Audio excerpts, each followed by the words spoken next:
Right back.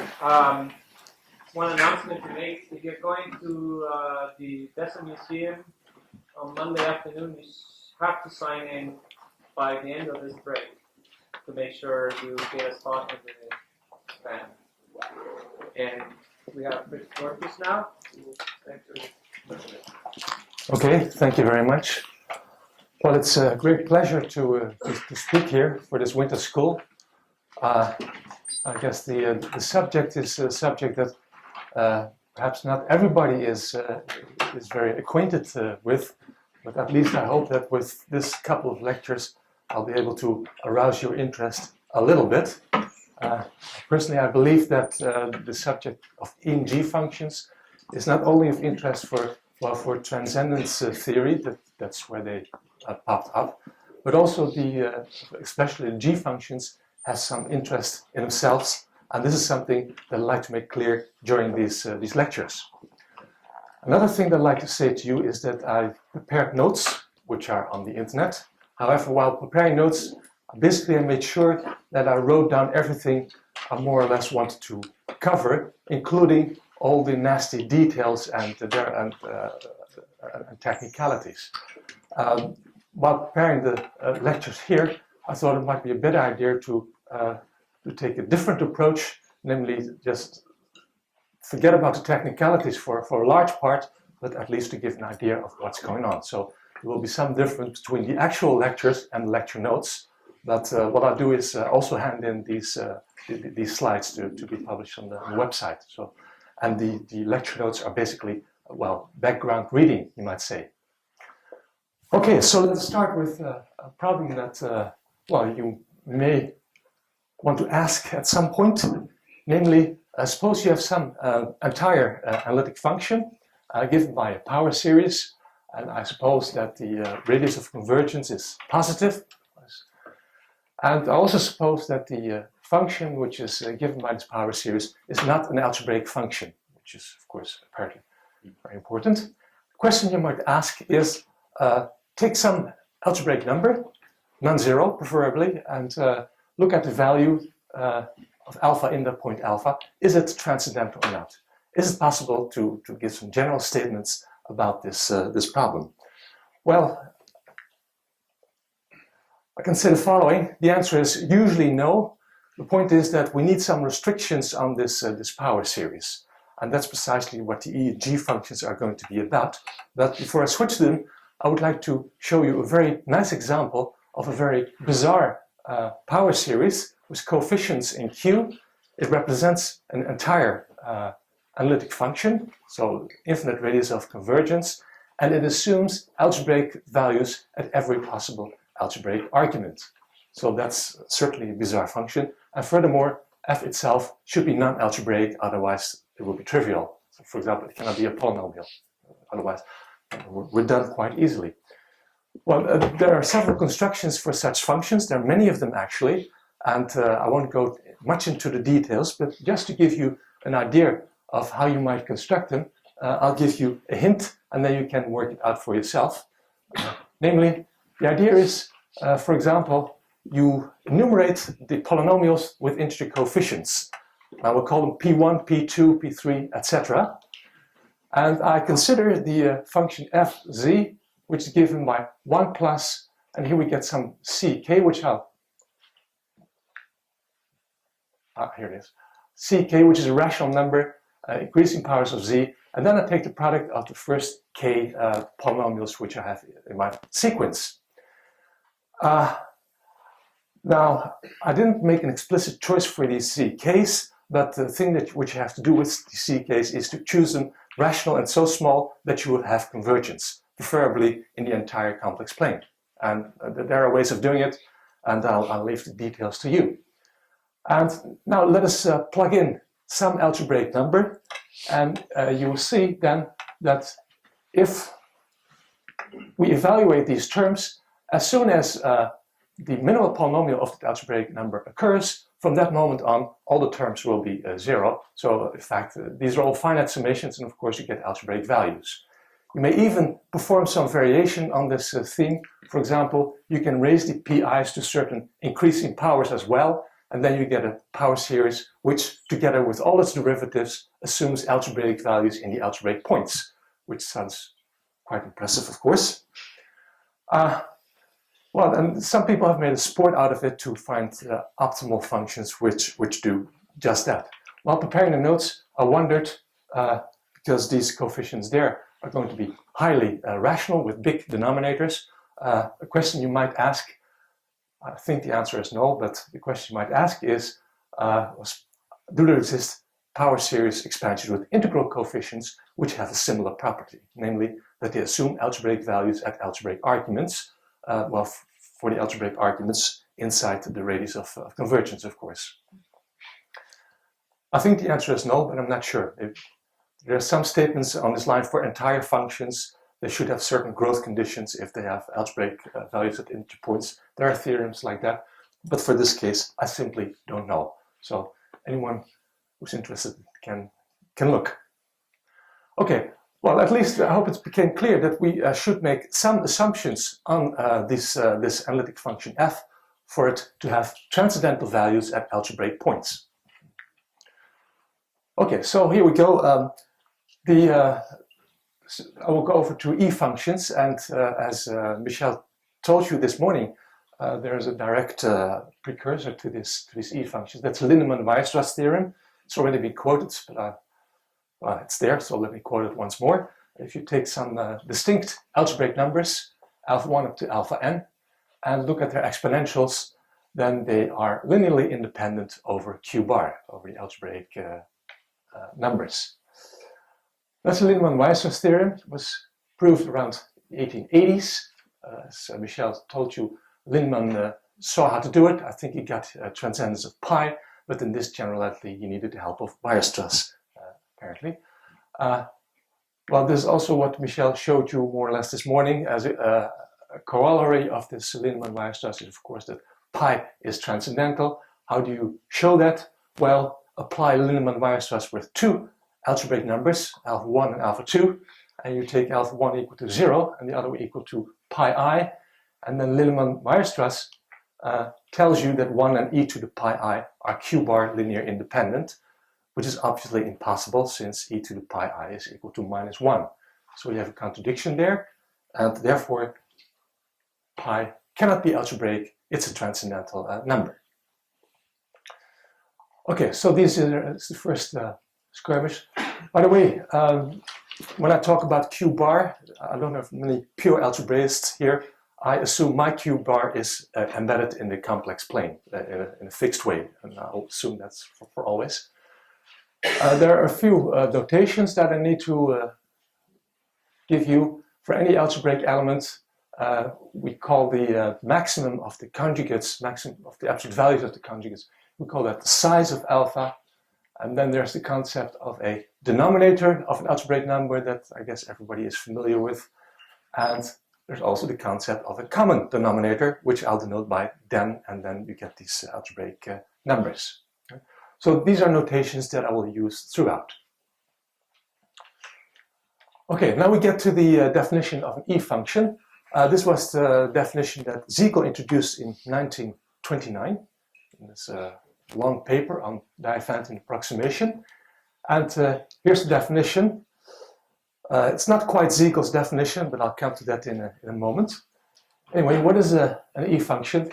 Well, it's basically given by a power series of a specific form, namely it looks a little bit like an exponential power series, except that instead of the 1 you have a number ak here, and this ak, well, those are algebraic numbers, and they satisfy two conditions. First condition is that this function fz, given by that power series, satisfies a linear differential equation. So in this way we also get a little bit analysis, although this is about number theory. So fz should satisfy a linear differential equation. That's one condition, and it's clear, as I said, you need some conditions on f to be able to make any statements at all. Second condition is that the size of these ak's and the common denominator of a0 up to ak are bounded by an exponential function in k. They're exponentially bounded. And so this is a quantitative way of expressing the fact that the ak's shouldn't be too far away from 1. And therefore we have to name the e function, which comes from e to the z, of course, and they look a little bit like the exponential function, but the ak's are allowed to vary within a certain range, which is small. Well, I said that the coefficients a, k are allowed to be in the algebraic numbers. However, in practice, it turns out that always, because of the assumptions, the coefficients a, k belong to some fixed algebraic number field, so that's a finite extension of q. Reason being, like you can guess that, f should satisfy a linear differential equation. A linear differential equation has a finite number of polynomial coefficients, or rational function coefficients. They have again a finite number of coefficients in q bar, and they generate a number field. Well, I also said that, okay, now you have to remember this definition. There's nothing I can do about it, or check the notes if you copied them. So anyway, I said this was not quite Siegel's original definition. Siegel had a more general definition where the exponential bound that I just gave is replaced, or well, it was originally there actually, by something like k factorial to the power epsilon for arbitrarily small epsilon. And also Siegel's method worked for functions which satisfy that property. However, it turns out that no example of an e function is known which does not satisfy the exponential bound. So, and probably there isn't, but I wouldn't, well. The reason probably being that if you have a function which satisfies a differential equation, that gives restrictions on the arithmetic nature of the coefficients. And that's a theme that I like to come back all the time. So, and also it's more convenient to have this exponential bound, so we shall stick to the definition that we gave before.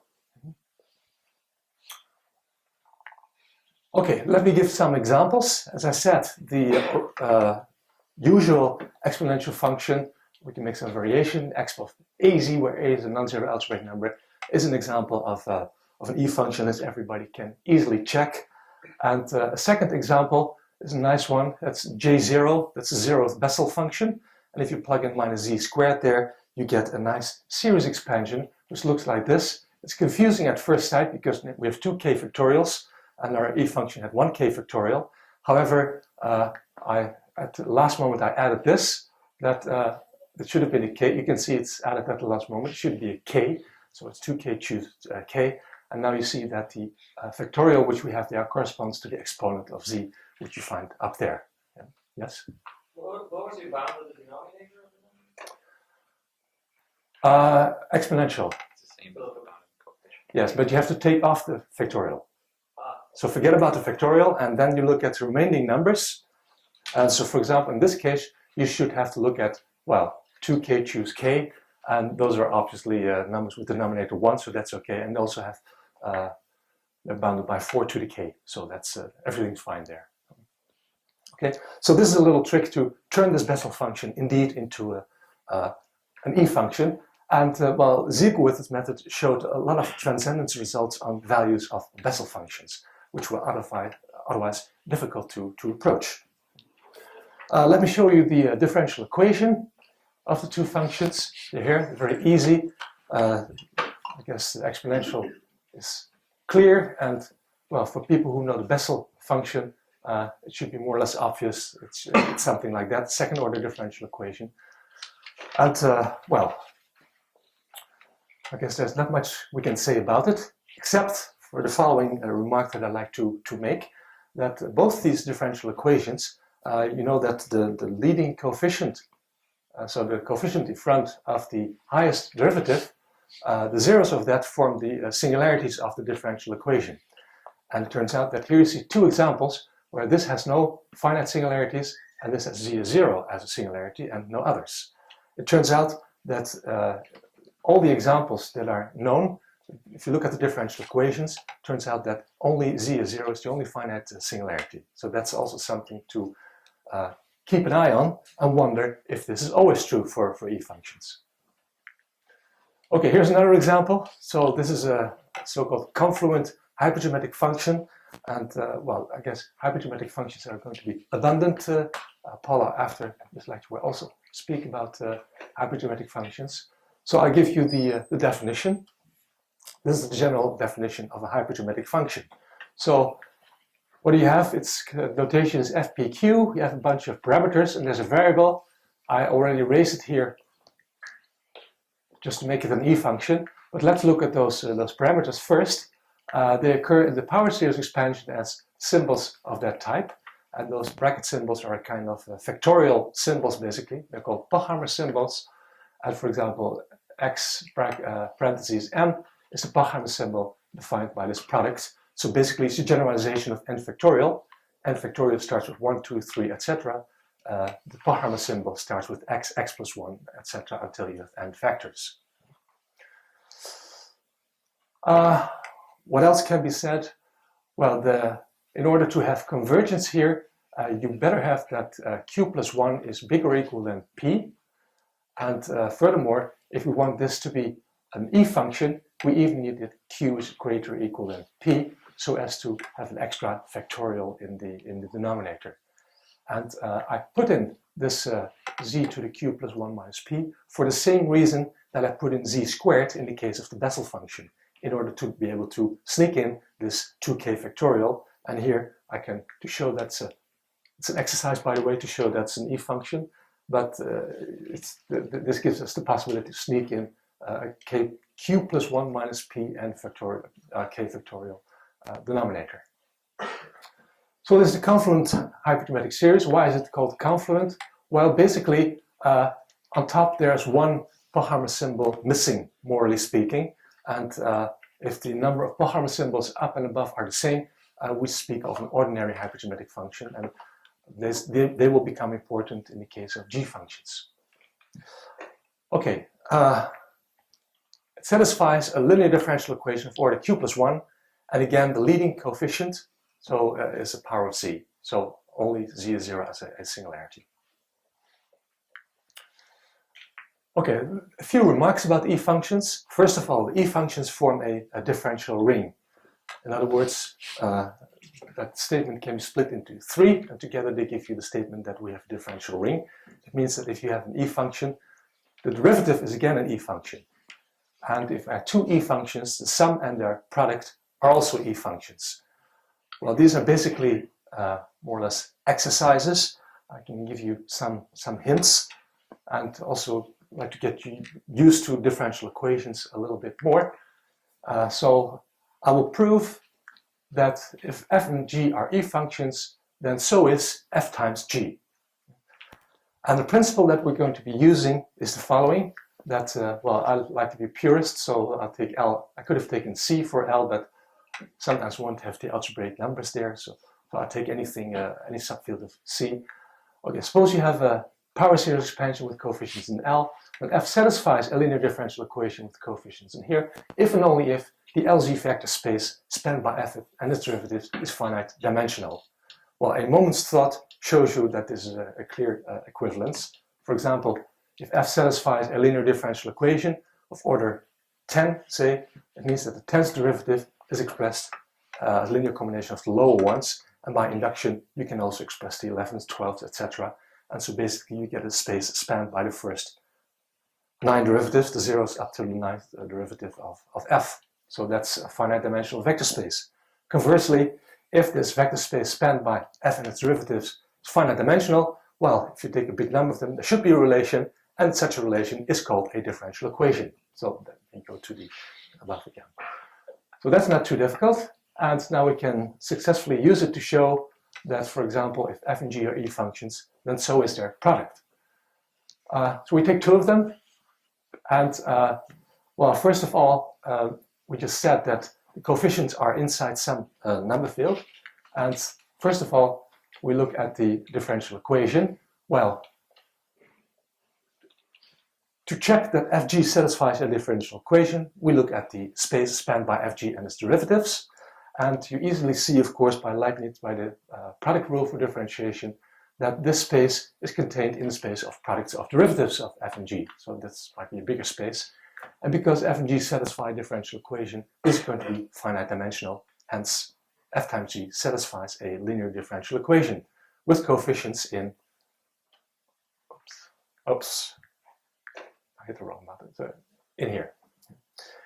Second thing we have to check, so this was the property 1 for E functions, the differential equation. Second thing we have to check is whether the coefficients are okay. So let me recall the shape of an E function. For f looks like this, for g it looks like that, and for fg, well, it should look like that, and then we hope that this hk will satisfy the correct properties of an E function. And there's only one way of doing it, it's just simply to compute this hk and express them in f and g. Well, this is precisely what we did here. You can easily see that if you multiply those two, then these hk's are going to be equal to that. And well, we have to do two things. Check out the denominator of hk, but you can see that's given by the denominators of fr and gs. So that's fine. The denominator of hk divides the product of the common denominators of the f's and the g's. That's good. And so that's the common denominator of, well, 0 up to ek, same way. How about the size? Well, this equality here easily gives you an estimate for the size of hk. You just use the triangle inequality and that gives you. And since these two are exponentially bounded in k, then so is hk. So everything's fine here, and we have product is again an E function. Okay, so this being said, in order to state the actual results on E functions, I must say a few words about systems of linear differential equations. So the next few lectures, of course, differential equations are important because they're satisfied by E functions, but at the same time we also work with systems and we switch back and forth between them. I guess most of you have seen this once or twice, but let me go page you through this. So a system, an n by n system of first order linear differential equations, it's something that looks like that. Okay? So the coefficients are again rational function coefficients, and so this is a system. And there are, let's see, yes, usually I will abbreviate it with a vector notation. So the unknown solution vector of y1 up to yn are usually abbreviated by the vector notation, so this boldface y, and a system like that, this big tree, is just simply abbreviated by this vector notation. What else? There's the concept of singularities. Of course, the entries of the matrix have poles, and the common denominator of these is called tz, and the zeros of that are called the singularities of the system. So I guess it's all very familiar. What is probably also familiar is that it's possible to switch from differential equations to systems. And so just to show you this, to run you through it, I'll start with a differential equation, and then what we do is we introduce variables y1 up to yn, which are going to be components of a vector solution. Okay? And we choose for y1 up to yn simply the consecutive derivatives of the unknown function y, in this way. Now we can make a few observations. First observation is that if we take the derivative of y1, we get y2. If we take the derivative of y2, we get y3, etc. I guess, well, that's most trivial. And if we take the derivative of yn, then we get the nth derivative of y. And if we use the differential equation like that, then we see that the derivative of yn is expressed in this way. And if we gather this all together, we see that we get a system which has this shape and which is derived from the differential equation. Okay, so this is going from equations to systems. You probably know that's also possible to go back. And I'm going back. Okay, so usually if you have a system and you like to turn this into a differential equation, then what often happens is that, well, what you can do is just take this one component of the vector solution and determine a differential equation for that. And usually that will give you an nth order differential equation. Sometimes it doesn't. So there's a little subtlety there. And therefore, I'm going to do a little bit more difficult. Namely, I'm going to say something about equivalence of systems of differential equations.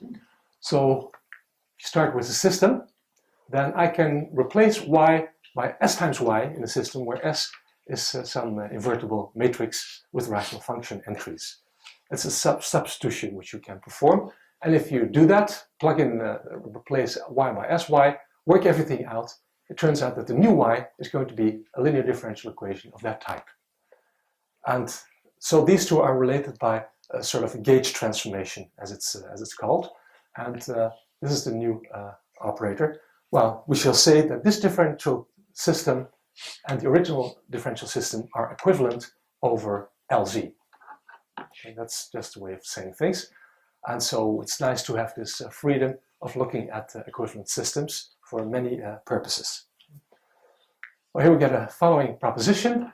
If you take any system of equations with coefficients in LZ, then it's equivalent to a system which comes from a differential equation in the way which I just sketched. So that's a proposition, and I'll page you quickly on how to do it. As I said, usually I'll start by taking y1 and deriving a differential equation for that. Sometimes you end up with a differential equation which has too low an order, so you have to be more subtle. And in general, you can say, well, take a linear combination of y1 up to yn with polynomial coefficients. Well, that should certainly do the trick if you choose the polynomials well enough. Well, what you can do is that notice that if you take derivatives, of f, well, you have to take derivatives of the y's. You use the differential equation to turn them into y's again, and then basically you see that the nth derivative is again going to be a linear combination of y1 up to yn with rational function coefficients again. Okay? And now we take n of those derivatives in total. Look at the coefficient vectors here and denote their determinant by delta. Now we're hoping that delta is non-zero, so it's invertible, because if it is invertible, then this matrix can serve as an equivalence transformation for going from the system to the differential equation, which is then a differential equation satisfied by this f. Okay, this is something you hope for, and this is the cyclic vector lemma, as it's called, which guarantees the existence of P1 up to Pn. I'm not going to prove that one, but I wanted to show you this because the theme of taking derivatives of a linear form like that and looking at this matrix and wanting this determinant to be non-zero is a theme which occurs at least 2 or 3 times more often. So it's a very basic operation which happens. Okay, well, it's very strange. You have to go through quite a bit of effort to show that you have these P1 up to Pn. But of course, in practice, if you take anything that comes to your mind, then this will work. You have to be extremely unlucky if it doesn't work. So that's how life is. And even with divergent approximation, it's worse. Okay, then we get to the actual Zikov-Shidlovsky theorem. Usually this is stated in terms of using a differential first order system. Okay, let's go through it. So suppose we have, I forgot a parentheses here, suppose f1 up to fn is a solution vector of this system of differential first order system, and suppose that all the components are e functions. So for example, if we have the Bessel function or this confluent equation, you can turn this equation into a system and it will certainly satisfy this requirement. Okay, so let Tz be basically the common pole of the entries of A, Z, and take now any algebraic number which is not zero and which is not a singularity of the system. Then the Zikov-Shidlovsky statement is that the transcendence degree of a Q bar of the values of f1 up to fn is the same as the transcendence degree of f1 up to fn as functions over fcz. So this is the perfect transcendence statement. You couldn't have it better, actually. It's all you might hope for if you do a transcendent. So that basically, so for example, if, did I write it here? Here. So if f1 up to fn are algebraically independent over the rational functions, then the same holds for all of their values at algebraic points, as long as those algebraic points are not zero or a singularity. And so this is quite a strong statement. Well, I've written here two dates. 1929, Siegel, in his famous paper, started the concept of an E-function and basically worked out the transcendence method. However, it turned out that for certain reasons, which I'll explain in a moment, Siegel was unable to get the full statement like this. This was because of technicalities he had to deal with in the system of differential equations. And so he had to introduce some, well, rather involved concepts. Until 1956 or thereabouts, Szydlowski from Moscow figured out a way to circumvent all these problems that Siegel had with functions and systems, and just in one stroke it was possible to produce a transcendent statement of this generality. Okay, well, I guess this was 1956, and all people were left to do in this area was, well, if you want to show algebraic independence of numbers, you should prove algebraic independence of functions. And this is precisely what particularly a large Moscow school had been doing from the 1960s onward. And so the thing was that to cook up E-functions that are as general as possible and show that they are algebraically independent over the rational functions. Well, the main examples that people are looking at they're usually hypergeometric functions again. That's basically all people can think of, so to speak. But it's interesting enough. So. It also turned out that in the 1980s that using differential Galois theory in this work is an extremely good idea. So the methods here that were applied were rather ad hoc. It consisted of, you just have a certain family of hypergeometric functions and you do your things and you get a result. But invoking differential Galois theory brought a lot of structure in all the arguments that were given by the previous authors. And well, I'm not sure if you heard about differential Galois theory. So basically, it's Galois theory for differential equations. Just as you have Galois theory for polynomials, finite extensions, those are finite groups.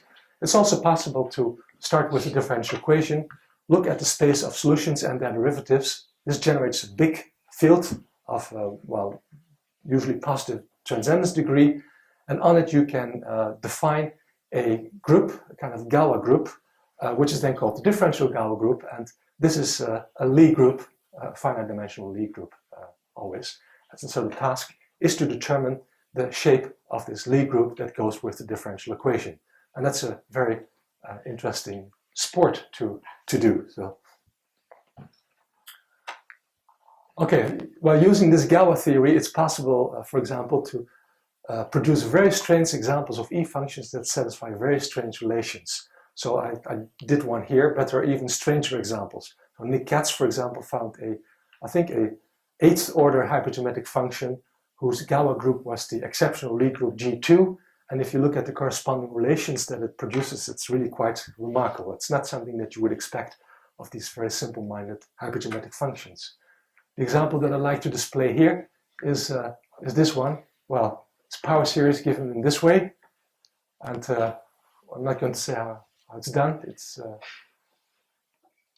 Then it turns out that, well, for the same reason as before, if we replace z by z to the 4, this will be an E-function. And it satisfies a linear differential equation of order 5, and careful consideration shows that the differential Galois group is the orthogonal group in dimension 5, SL5. Now the interesting thing is that the orthogonal group has invariance, namely the sum of the squares, right? And this invariant of the Galois group produces a sort of a relation between this function and its derivatives. And so here's the formal description. So you get a quadratic relation. We can expect that on theoretical basis between f and its first 4 derivatives. Let me display this relation. Here it is. So I will turn to this f, which I originally defined. And this f and its derivatives satisfy this quadratic relation. So this is a 5 by 5 matrix, which you see displayed here. And this boldface f is basically the vector whose components are f and its derivatives, well, derivatives with respect to this particular homogeneous operator. And using this operator, well, sees to it that this matrix gets a very nice shape. Well, never mind how we got it, and also never mind what it looks like precisely, but it may quite often, it may happen that E functions, they tend to be very transcendental, but still E functions may satisfy relations. Okay. Well, now I should say something about the way that Siegel proved, Siegel and Szydlowski, I should say, proved the theorem. Well, it's a large amount of estimates that have to be performed. Instead of giving you the full details, I will highlight a few important points and also try to explain what Szydlowski's contribution is. Okay.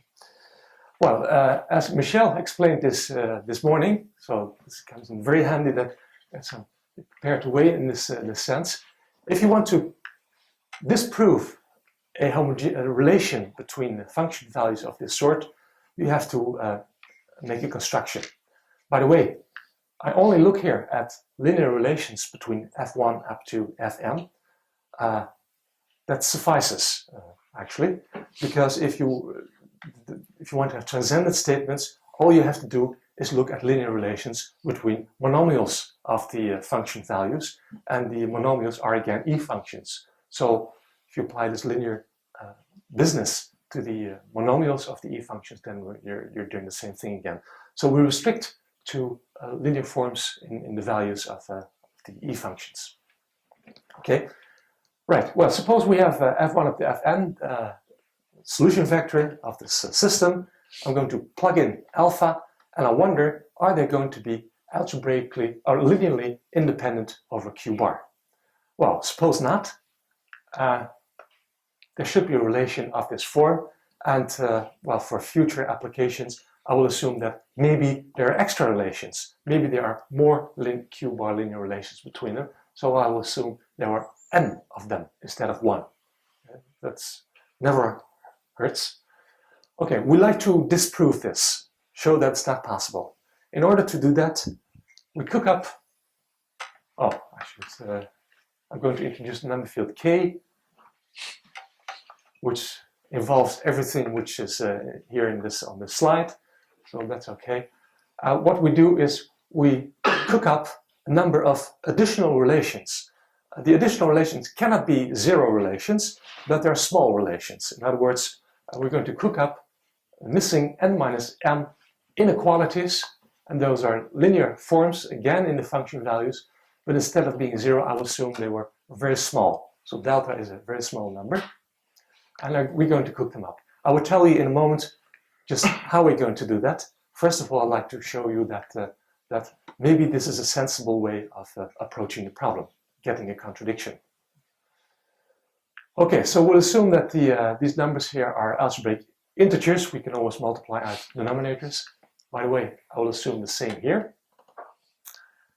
And the idea of producing these extra, well, almost relations is that they will form an n by n system whose determinant is non-zero. So we like these linear forms to be independent. That's the goal, right? And suppose that they're independent, well, then we get the following statement, that there is a constant which depends only on these betas and the f's, and not on the choice of these forms, constant beta, such that this inequality holds, where this big B is the maximum of the sizes of the coefficients big Bij. So, okay, so it's getting more, as you see, we're diving into the proof in a certain sense. Well, what about it? Well, this is an inequality which follows if we have a situation like this. Well, never mind the sizes. I said delta we like to be very small. And the construction now proceeds in such a way that we're going to construct small linear forms such that delta is so small that it's going to contradict this inequality. That's the goal of our constructions. it's a very unfortunate thing that this d is here, because this tends to jack up the number here, so we have to make delta super small to get a contradiction. So that's a bit of a drawback, but there are ways around it.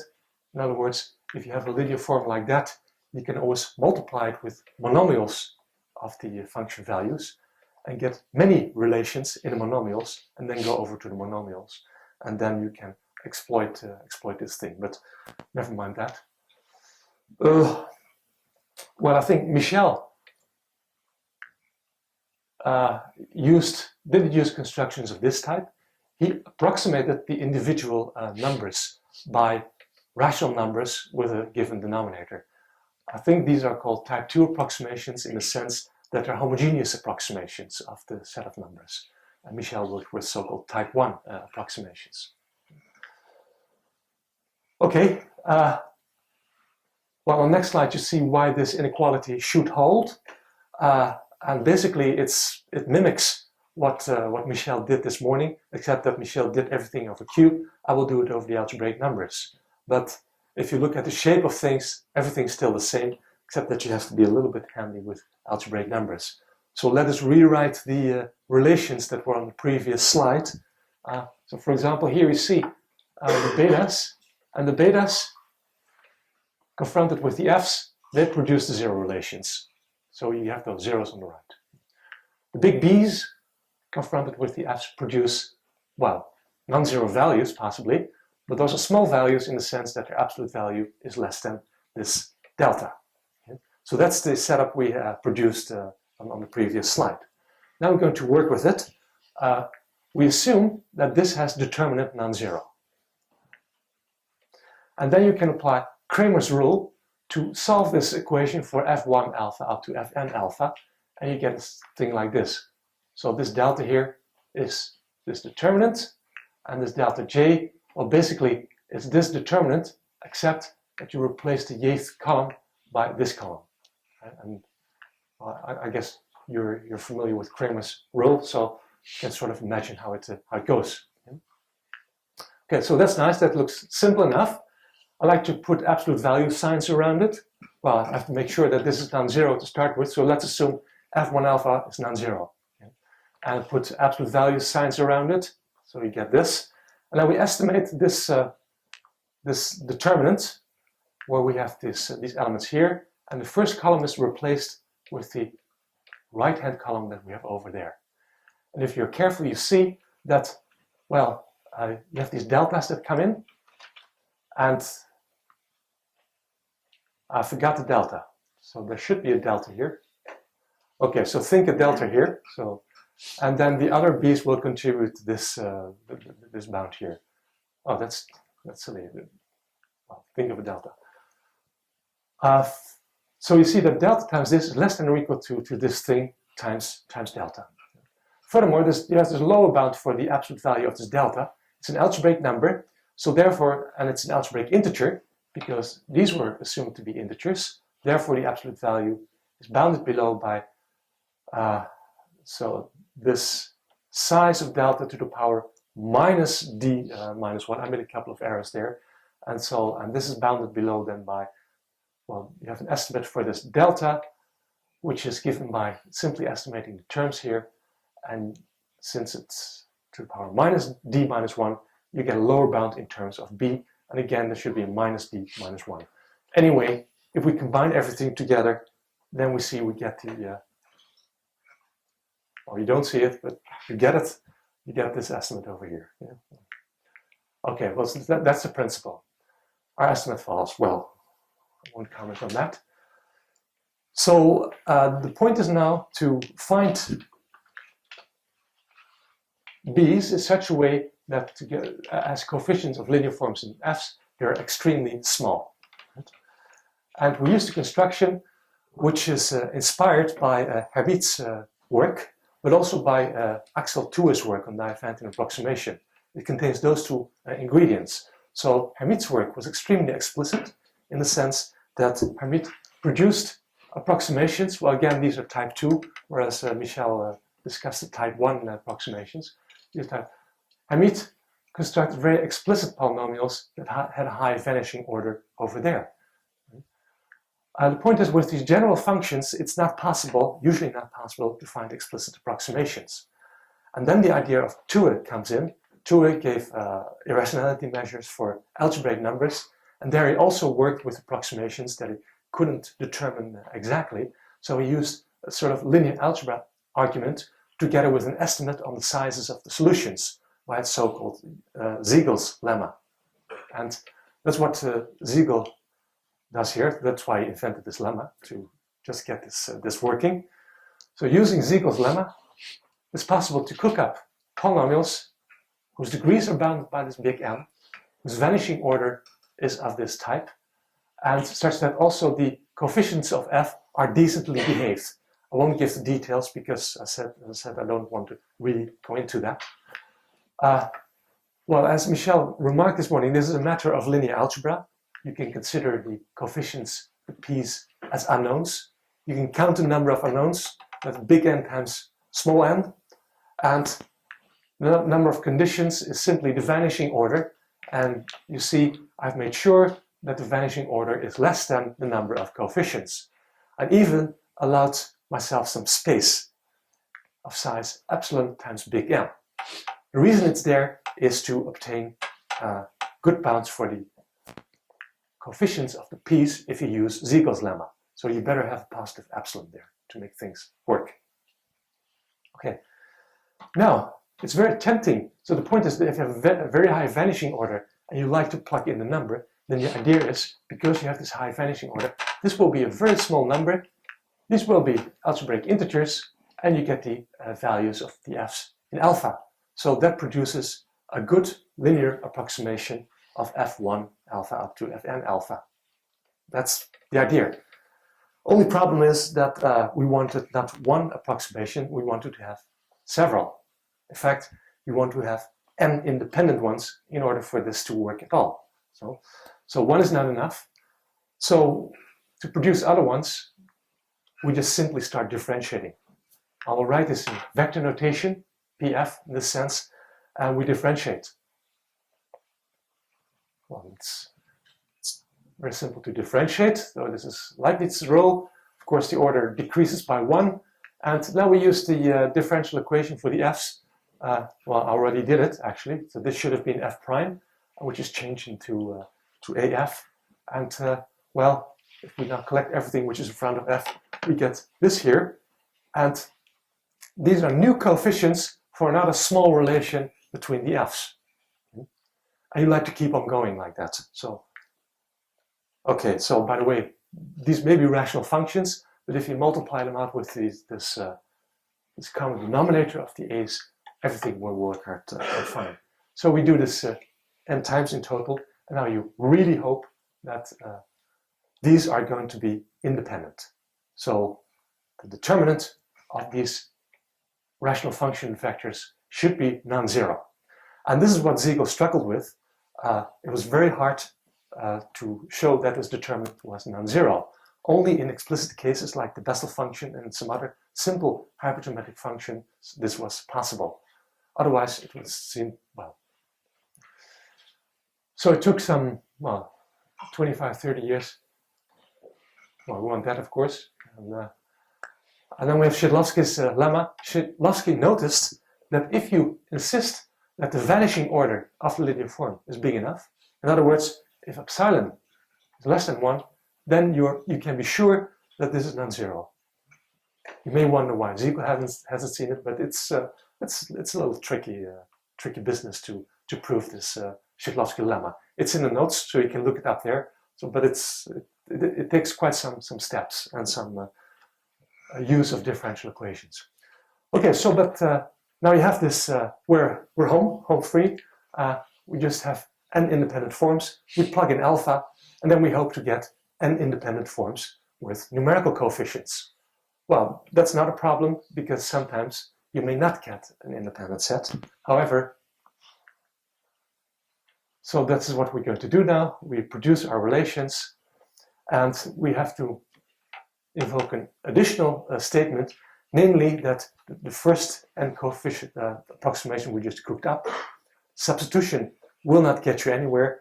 Sometimes What you have to do is keep on going, producing new relations. And if you have enough of them, namely n epsilon plus some fixed number gamma, then you can be sure that the rank of these factors is going to be maximal, and you can pick your independent approximations from that. Okay, and then, well, I gave you the hints, basically, so you can work out the rest, more or less, but it's also in the literature, and I will complete the notes on that. Okay, so, well, it's a bit of hand-waving here, but at least I hope you get some idea of the ingredients. Next time, we're going to do Shidlovsky-Siegel again, but by a completely different method with completely different principles. So I think I'll stop here. Thanks.